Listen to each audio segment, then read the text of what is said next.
I have a global and executive MBA from London School of Economics. Yep. I have a law degree from Florida. I have an advanced tax law degree from NYU, and I have a finance degree from my undergrad days. Yeah. How do you have time to do it all? But they're all related, to be honest. I find that they're all, I use every discipline every day, and I don't know how people that don't have that broad of a spectrum are really giving fully comprehensive advice, because I think they're just, and everyone has a niche, which I think is great.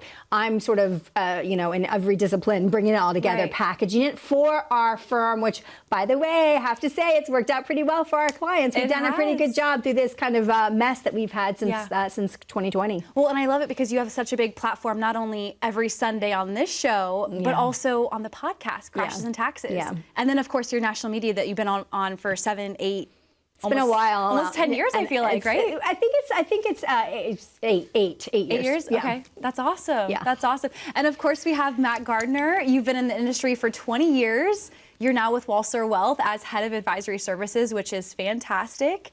I know you're a certified financial planner. You've been in the industry. I feel like you've done everything. Everything. We should let him tell his background. Well, I love hearing everything that you were talking about here. I am blessed to have been in the business for 20 plus years. Yeah.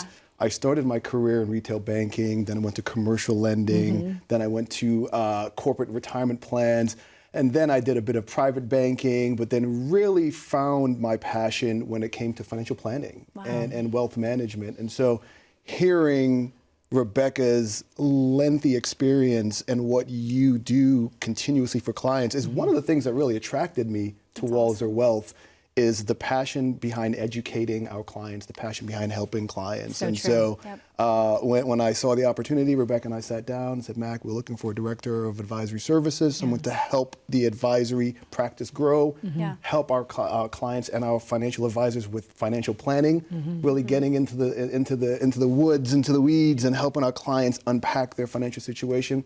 It was an opportunity I really couldn't turn down. That's awesome. And you wrote 2 books as well. Yes, please share, Matt. So please. I am also very passionate about educating folks. Exactly. My first book, Motivate Your Money, I wrote this one for big people, as I like to say. I found that over the years of doing financial planning, it was just eye-opening that a lot of folks really did not have a lot of financial education. So true. Financial literacy is not one of the things that is really brought about in our school systems.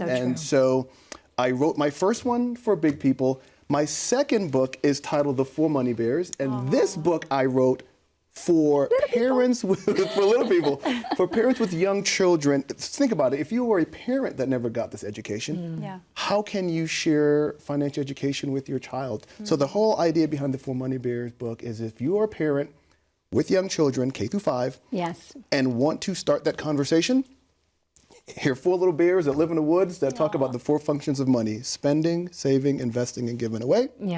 And I believe, just as you believe, Rebecca, and you believe, Shannon, that the earlier we can start the education process with folks, with young people, the more of a runway they will have to be able to get things done. Well, and it's such a delicate balance too. It's such a delicate balance, because you don't want to give any kids, complexes about money or being too uptight where they can't enjoy it, enjoy life, right? And enjoy being carefree. At some point, we all want to just be a kid, right? Right. But I want to add, because Mac is very humble and not touting his laurels as much as I should.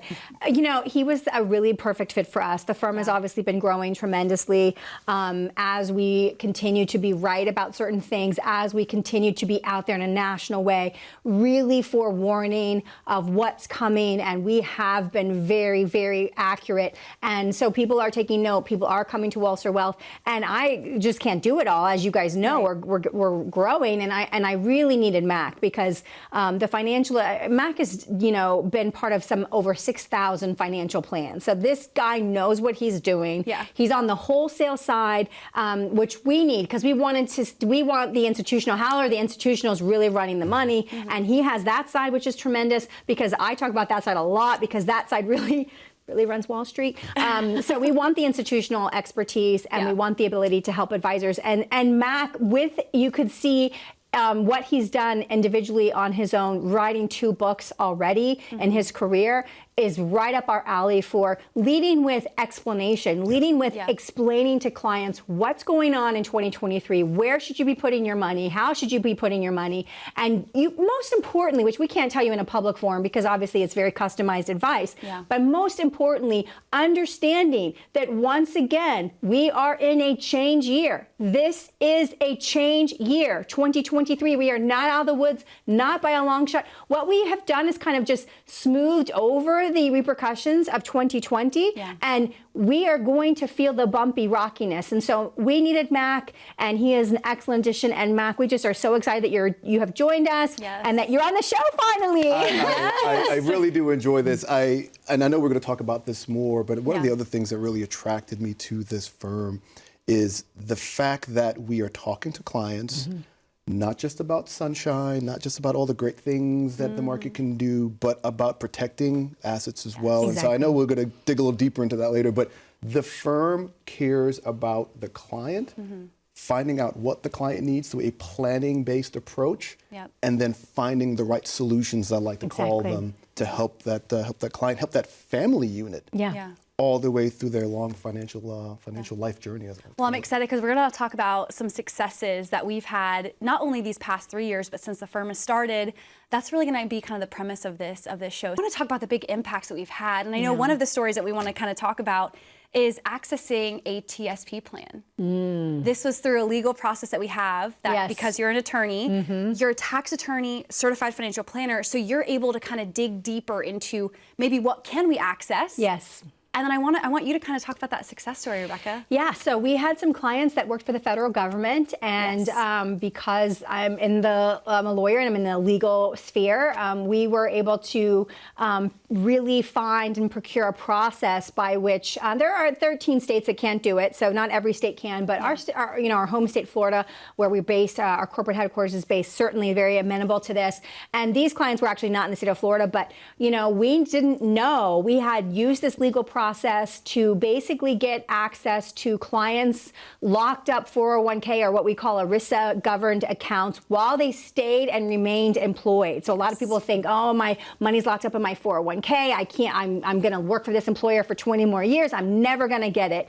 Well, if you're married and you have that circumstance and you live in one of the appropriate states, we actually can pursue a legal avenue with which while you stay employed and while you stay married, we can actually go ahead and get access to those funds through a legal court procedure.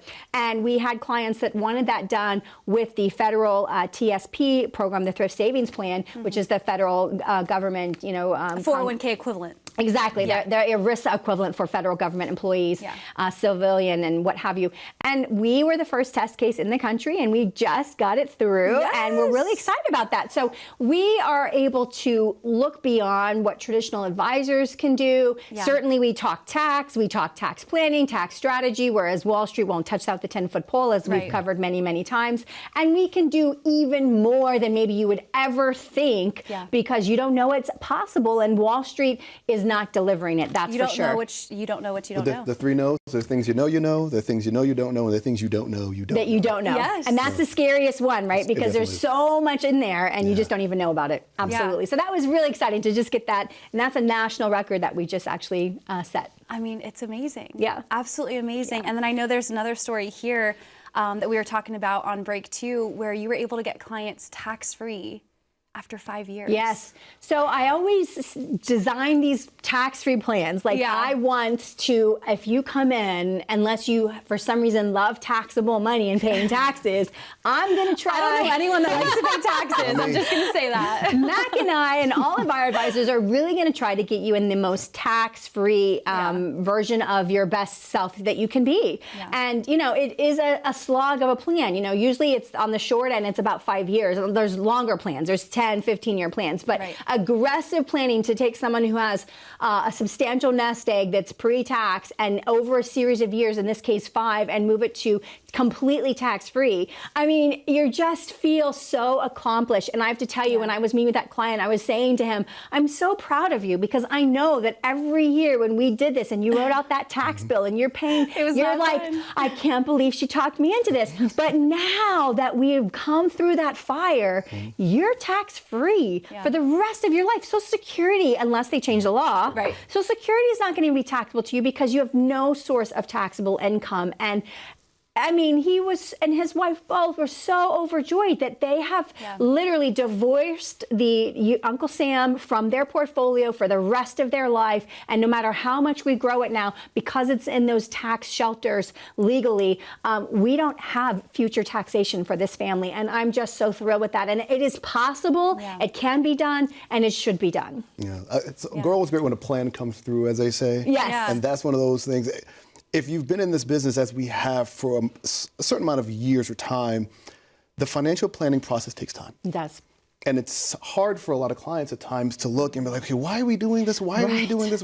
What's the... They can't see that end goal. They cannot see the end goal, but because we have been through the fire with people in similar situations, we can sit down with them and say, okay, if you do this, it definitely feels great. Once you get to that point, we can look back and say, feels good. You cross that finish line and you feel like $1 million bucks. Oh, that's why we did this. And then we let folks know that the journey still continues. There's still more planning to be done. Exactly. But it's one of those milestones you can stick in the ground and have a good feeling, kudos all around. Yes, it's just so great when someone actually completes the plan out and you can show them how much they accomplished and they're just in awe. They're like, I can't believe we did it. We did it. We're here.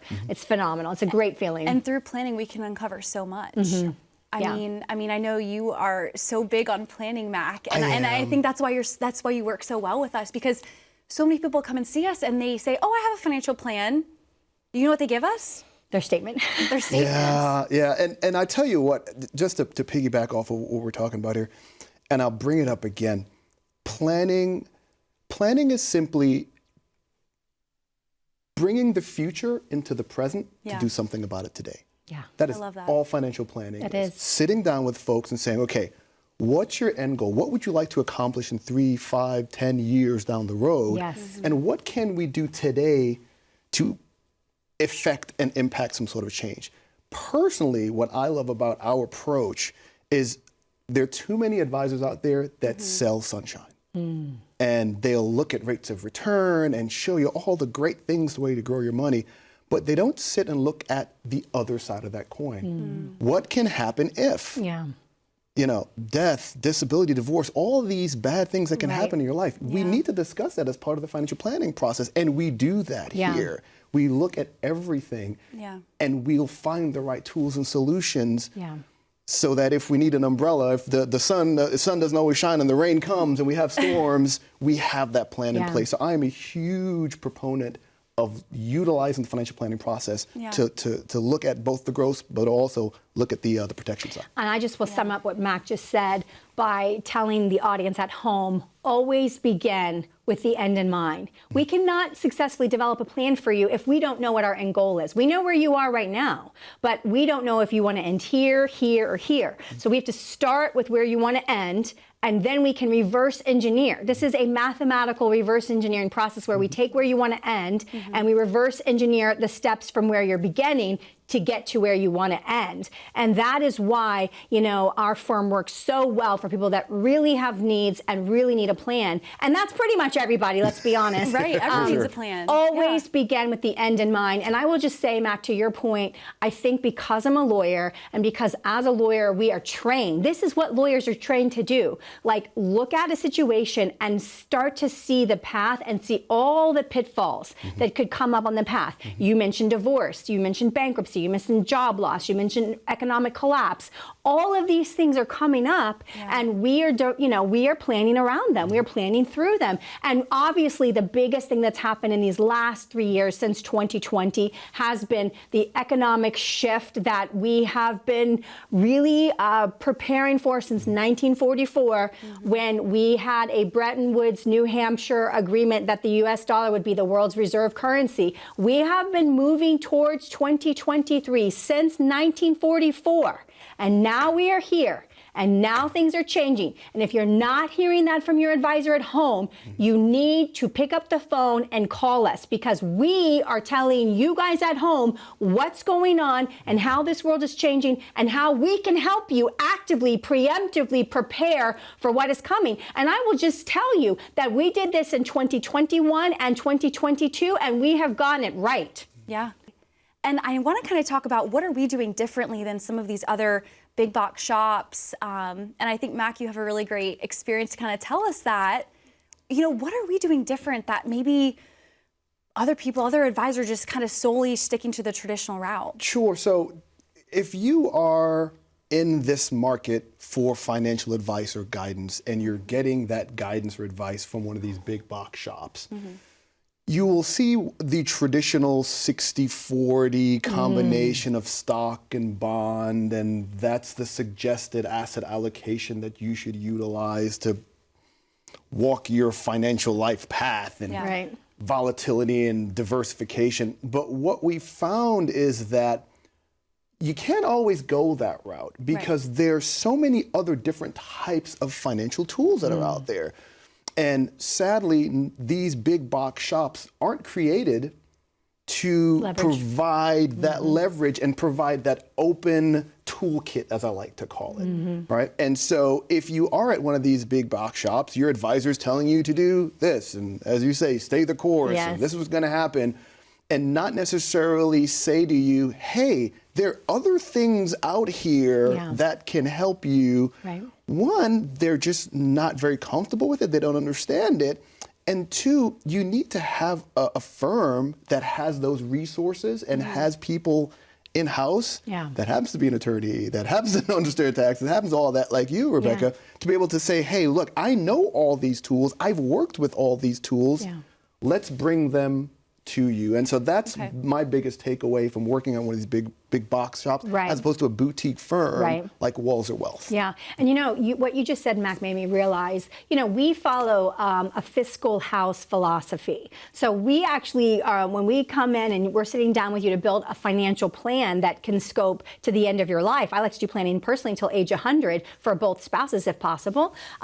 You know, Mac, you just made a point, because you said, look, you know, they don't have all of the tools. It's like, would you hire a contractor to build a house for you if they told you, just so you know, we're not going to use cranes, and we're not going to use you know, ladders that are over 4 feet tall because of liability reasons. We just can't use those. So your house can only be but so high. In other words, if you're hiring the architect that doesn't have every single tool in their repertoire ready to go for you, then what kind of house are you building? And that's exactly his point. You know, Wall Street is totally geared towards debt and equity. That's what they're geared towards. So that's bonds and stocks, and that's what they're geared towards. And there's nothing wrong with that. We love, love, love the market. But we also know, because we can go contrarian, because we are planning for the down, you know, the rainy day and not just the sunshine, that we must build in risk management into every financial plan. And that is not occurring at the Wall Street shops, because that's not what they do. They don't write those vehicles. They just don't do it. And we know equities, half of your portfolio, if you're sitting in a 50% stock portfolio, 50% bond portfolio, we know equities go through a bear market every 3.64 years. I mean, that's crazy. Half your portfolio can go through a bear market. It means you're drawing on a negative portfolio. Which bonds can also go negative, which a lot of people realized last year. For the first time, they realized, wait, I can actually lose money on a big bond. So think about that. If your advisor told you, yes, this is where you should be, 50-50, 60-40, what have you, and both of them drop, what's your recourse?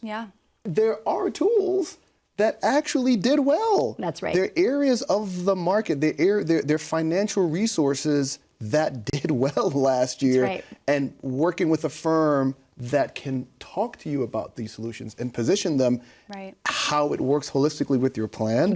That's key. That's very important. I feel like a lot of other advisors too, they just kind of pigeonhole people into retirees. Once you're retired, we want to have you at a 50-50 stock bond split or a 60-40 stock bond split. They just slowly get them more conservative, which means they're just adding bonds to their portfolio. But is that right for them? Right. And right for the circumstance, the time period. Right. Right? It's you know, if everyone's got the same standard portfolio, clearly it's not customized for your special needs, and it's not directly for you. It's just kind of what everybody's getting on this broad swath brush, this broad brush of let's plan everybody. And that's why it's important to really do customized planning based on the individual circumstances and looking out for all of those roadblocks and hazards that will occur on the road of life. I mean, that's it. And there's one other term that I love, and I love to sit down with clients and ask them this question. What's your downside protection plan? And then they look at you and they say, what? But Mac, that is the point of this whole show, because Wall Street doesn't have one, period. Right. They don't have one. So if you're just at a firm that just is prescribed to the Wall Street way, you don't have any downside protection. You haven't prepared for it right now. You have no umbrella built into your plan, and that's what we do. Well, and typically their downside protection is bonds. Yes. Exactly. Yeah. But when you have a historic year like we did last year, and probably this year, it's probably going to be a rough year with all these interest rate hikes. There's no doubt. There will be more. There has to be. There has to be. Mathematically speaking, there must be.